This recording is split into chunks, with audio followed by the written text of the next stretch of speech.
Seja muito bem-vindo, seja muito bem-vinda ao seu ambiente de enriquecimento. Aqui quem fala é Igor Carboni e eu vou guiar você por mais um capítulo neste módulo de decisão. Vamos lá, direto ao ponto, onde nós paramos no capítulo anterior. Então veja que falamos sobre conceitos bem complexos, aí memória, impressão, extrapolação, a inferência ali quando você, sabe, extrapola com base no seu ponto de vista singular individual, e também falamos sobre crenças limitantes e que a crença nada mais é do que um depósito de energia e que você só deposita porque você recebe algo em troca. E esse algo em troca, geralmente no conceito de crença, é uma forma pensamento.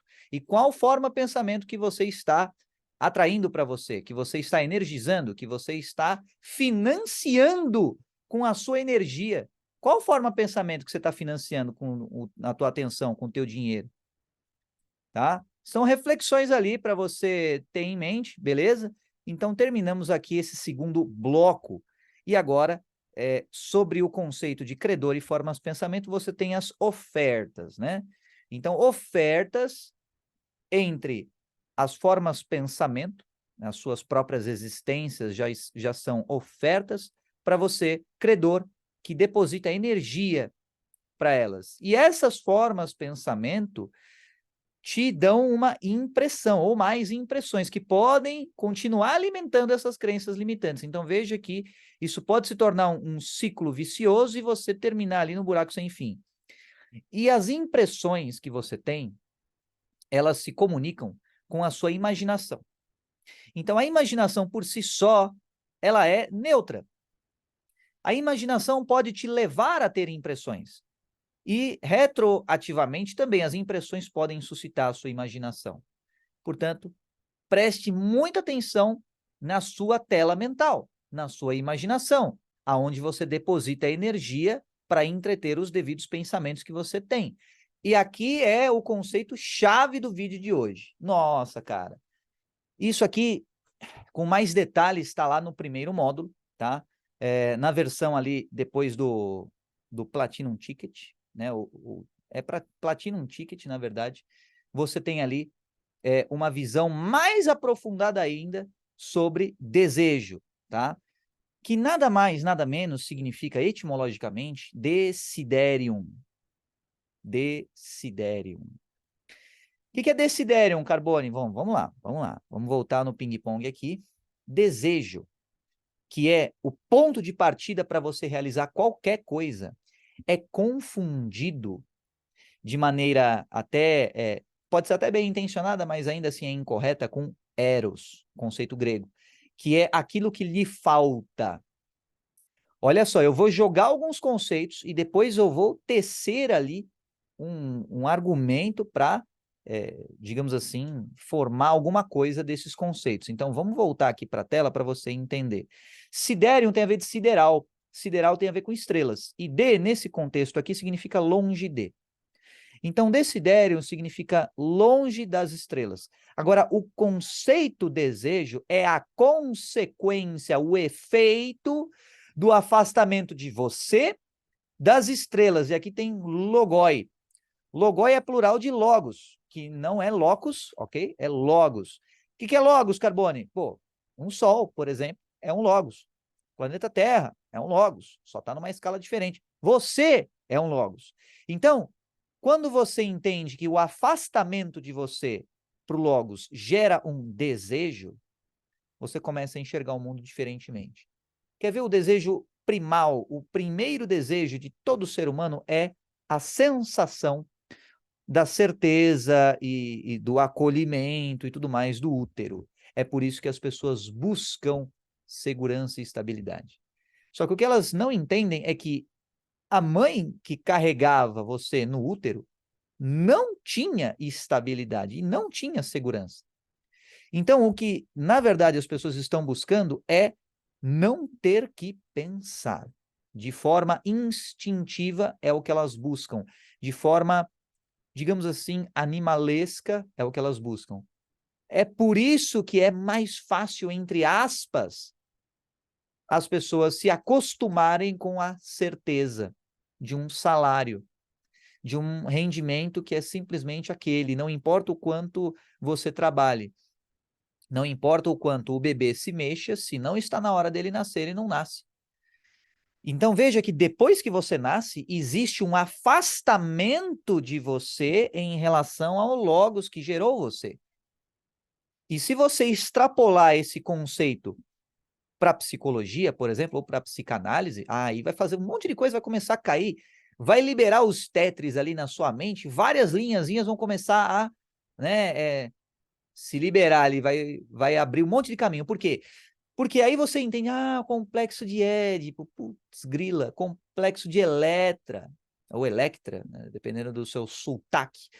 Você tem ali pessoas que competem com os progenitores pela atenção do cônjuge do progenitor.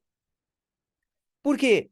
Porque a criança ainda não entende que, por exemplo, a mãe da criança compete, entre aspas, a atenção da criança com o esposo, ou o cônjuge, e por aí vai, e vice-versa.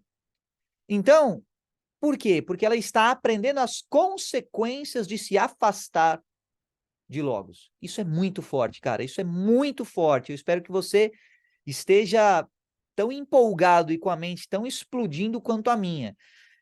As consequências de uma decisão.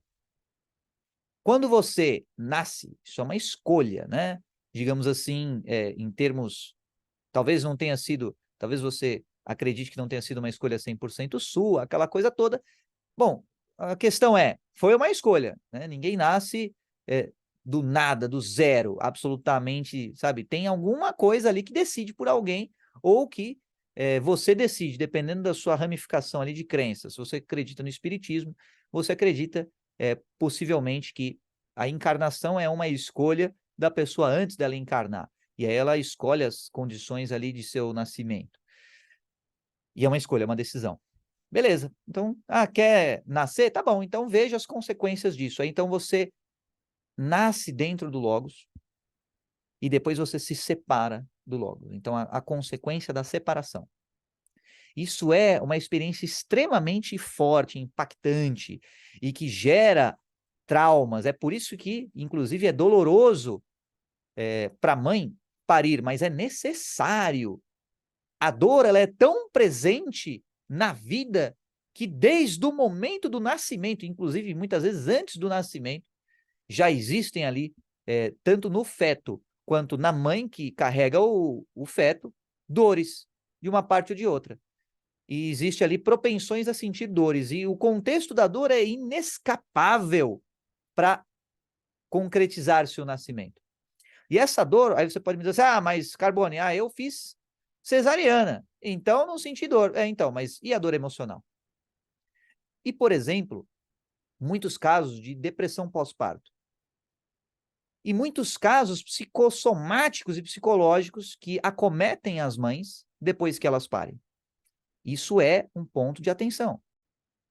Então veja que a dor, ela não precisa ser uma dor física, mas ela está presente na vida das pessoas desde o início. Então você vê que o afastamento de logos gera um desconforto, um desarranjo de uma certa forma. Outro exemplo é você catar ali uma depilação a cera.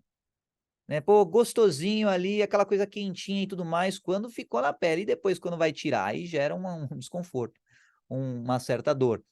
Então, conclui-se que, quando você se aproxima de logos, existe ali uma tendência a você sentir mais conforto, sentir mais ali uma sensação boa. E quando você se afasta de logos, a tendência é você sentir um desconforto maior, uma angústia maior. Só que, e aí é o fator mais, de complexidade, porque você se afasta do logos, não apenas do logos que gerou você, a sua progenitora, a sua mãe, mas você também está ligado a um outro logos, que é o planeta, e a outro logos, que é o Sol, e assim sucessivamente. Então, esse afastamento é quando você passa a ter uma condição de equivalente, de igual em essência a quem te gerou. E aí é um afastamento do corpo. E a sua mente e o seu espírito vão se ancorando melhor à medida que o seu corpo vai crescendo, biologicamente falando. Tudo isso para explicar o quê? O conceito de desejo. E aí os gregos pensaram assim, só desejo é aquilo que falta, né? Falta, então deseja. E aí, eros, né? Aquela coisa erótica. E aí, no caso, o macho deseja a fêmea porque deseja se... tem aí todas umas explicações um tanto quanto estranhas ali, né? De macho e fêmea era uma coisa só, aí os deuses separaram e tudo mais, mas parte dessa premissa de você mesclar-se e unir-se e ser inteiro novamente. Esse é um dos conceitos gregos sobre desejo. É o conceito que a gente está utilizando aqui? Não.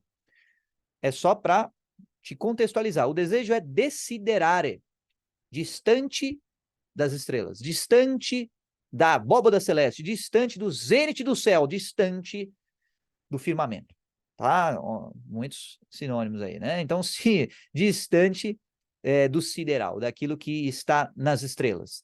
E, consequentemente falando, distante de logos das estrelas. E aí você pode considerar sua origem estelar, aí, tem um monte de outras perspectivas sobre isso. Mas a questão é, logos, no plural logoi, existem ali em abundância no nosso universo e o seu distanciamento deles provoca essa sensação interna que foi denominada lá na Roma Antiga como desiderare, que virou désiré ali na França e tudo mais, e desire e desejo em português, né? E desceu em espanhol, beleza? E, enfim, e por aí vai. Então, é um conceito semântico. E para você entender que o autor do livro, Quem Pensa Enriquece, ele escreveu desire. Ele não escreveu o anti, né, que é querer. Ele não escreveu eros. Ele não usou o termo linguístico X. Ele usou desire. Desire é desejo, que tem essa origem etimológica. Portanto, para entendermos o que o livro quer dizer, devemos entender qual é a origem da construção gramatical, léxica, semântica do termo empregado. Entender qual que é a conotação desse termo e então aplicar na nossa vida, no nosso dia a dia, somado ao nosso repertório pré-existente. Beleza? Então, a consequência de você se afastar ou de você estar afastado das estrelas, tá? Beleza. E aí você tem basicamente duas consequências. Lembrando que isso aqui é só uma pincelada, tá? Isso aqui é muito mais bem explicado no módulo 1, desejo. Se você não viu, assista. E aí você tem duas posturas mentais que a pessoa pode ter quando ela tem desejo. Primeira postura, que aconteça em mim, ou seja, ela passa a ser um chamariz para a realização do desejo, e ela própria não sai do lugar, inércia. Ou pode ter a seguinte perspectiva: junto-me ao acontecimento. Ambos os termos aqui, entre aspas, são declarações que ilustram a postura e a conduta dos dois extremos. Então, que aconteça em mim, né, ou aconteça em mim, tem a ver com o quê? Com você chamar outras pessoas, outras circunstâncias, para que aconteça na sua vida. Você é o foco. Agora, quando você se junta ao acontecimento, o foco não é mais você, é o todo. O foco é o contexto geral. Você é apenas uma parte que integra o todo. Quer dizer que você vale menos do que o todo? Não, cada um tem um valor insubstituível, porém, você não é o único valor no cenário, e sim o todo é o valor total do cenário. Será que está clara essa distinção? Quando a pessoa tem a ideia de, que aconteça em mim, que tipo de pessoa você imagina que declara esse tipo de coisa? A pessoa que só espera que as coisas caiam no céu, as pessoas que, sabe, buscam bajulações e adulações ali dos outros, pessoas ali que não fazem por acontecer, mas querem que os outros façam acontecer na vida delas. E aí você tem uma série de posturas, por exemplo, de pessoas que querem que a recompensa venha sem a luta. Pessoas que querem que exista o prêmio, mas sem a disputa. Pessoas que querem um protagonismo sem se sobressair aos demais. E no mundo real isso é insustentável. Por quê? Porque as pessoas são diferentes. E tem gente que não quer ser protagonista, para começar. Tem gente que prefere ficar como coadjuvante ou até como figurante. Então, mas essa conduta, essa perspectiva, essa maneira de pensar e agir é uma maneira que é excessivamente centrada no indivíduo, apenas nele mesmo. E contrasta diretamente com a perspectiva que tem a ver com o indivíduo em relação com o todo. Quando a pessoa sente o desejo, ela pode fazer basicamente duas coisas em relação a esse desejo. Mover-se para concretizar o desejo e mover-se na direção de logos, na direção dos logoi, para se reaproximar de logos, ou ela pode querer que os logos se reaproximem dela. Ela pode querer que os astros vão até ela. E aí você começa a entender algumas vertentes de pensamento como a vertente geocêntrica. Vertente que acha que a Terra está no centro do universo inteiro. Nossa, que exclusividade. E aí você até pode embasar esse argumento com o seguinte dizer, né? Mas, pô, Carbone, cientificamente você olha e vê que tudo está se afastando, tendo a Terra como centro de observação. E aí eu te digo perfeitamente, centro de observação. O que não significa que o seu ponto referencial é o centro do universo. Então você pode estar observando alguma coisa, mas não ter a menor relevância naquilo que você está observando. Agora, é uma tendência egoísta, uma tendência de quem vive nesse locus interno, a tendência de se achar extremamente especial. A penúltima bolacha do pacote, porque a última já está meio quebradinha e tudo mais, então a penúltima, né, a melhor, sabe, aqueles biscoitos ou bolachas, dependendo da sua regionalidade, que não é parte seca, recheio e parte seca de novo, não, é só recheio, a pessoa se acha, mesmo sendo uma devida bolacha ou biscoito, a pessoa se acha só recheio. A melhor parte de tudo, não tem nenhum defeito, é a perfeição ambulante. Isso numa forma humana ainda por cima, então você imagina o nível, né, de distanciamento da pessoa com a realidade quando ela tem essa perspectiva. Então, quanto mais você se aferra na realidade objetiva, mais você se aproxima de perceber as coisas tal como elas são, e não como você gostaria que fossem. Então, é lógico que você gostaria que, ou poderia gostar, que as pessoas fossem até você, que você não precisasse fazer nada. Por quê? É um sintoma de um desejo mal canalizado. Não é para você eliminar o desejo, porque não dá para eliminar o desejo. Você sempre será um ser desejante, isso não tem jeito. E tá tudo bem ser um ser desejante. O desejo é construtivo. A questão é, o que você faz com esse desejo? Como você canaliza esse desejo?